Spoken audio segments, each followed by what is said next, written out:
Meticulous ডিজাইনের মাধ্যমে একটা সরকার পতন করা যায় এবং ষড়যন্ত্রের মাধ্যমে রাষ্ট্র ক্ষমতা দখল করা যায়, কিন্তু জনগণের যে ন্যায় বিচার, সুশাসন এবং একটি স্থিতিশীল কান্ট্রি যে দিতে পারে না, এটার জ্বলন্ত উদাহরণ বাংলাদেশ। তো বাংলাদেশের যে সমস্ত মানুষের কোটা আন্দোলনকে যারা হাইজ্যাক করি এটাকে সরকার পতনের আন্দোলনের দিকে নিয়ে গেছে, বেলা শেষে তারা কিন্তু সাকসেস, তারা এক একজন আজ হাজার কোটি টাকার মালিক।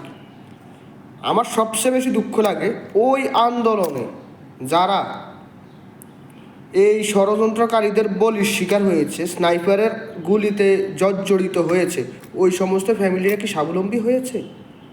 তাদের ফ্যামিলির যেই উপার্জনক্ষম ছেলে স্বামী হারানোর পরে তারা এখন ভিক্ষার জীবনে বেঁচে আছে। আপনাদেরকে যারা হত্যা করেছে আজ তারা বাংলাদেশের ক্ষমতা এবং হাজার হাজার কোটি টাকার মালিক। তাদের নির্বাচনী হলফনামা আপনি চেক করেন, যারা তথাকথিত বিপ্লবী তাদের যে নির্বাচনী হলফনামা ওইটা আপনারা একটু দয়া করে সবাই চেক করেন। এক একজন, আমি নাহিদ ইসলামের নাম উল্লেখ করে বলি, উনি একজন পরামর্শক। কোথায় কী পরামর্শ দেয়? কোটা আন্দোলনের একজন সমন্বয়ক, উনি স্নাতক কমপ্লিট করে পরামর্শক হয়ে গেছে। হ্যাঁ, আইনস্টাইনের মতো পরামর্শক একজন বৈজ্ঞানিক হিসেবে হয়ে গেছে। বিষয়গুলো যে মিরাক্কেল এবং যে মানে একটা মানুষকে যে হিপনোটাইজ করার যে কতগুলো ধান্দা, এরা মানুষের মলম ফাটির মতো। ওই যে শয়তানের নিঃশ্বাস ফোঙ্গাই যে এরকম কাজ করে না, এরকম।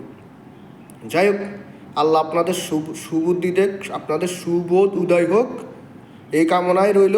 যে পর্যন্ত আপনাদের সুবুদ্ধি উদয় হবে না সেই পর্যন্ত আপনারা পুটকি মারা খাইবেন।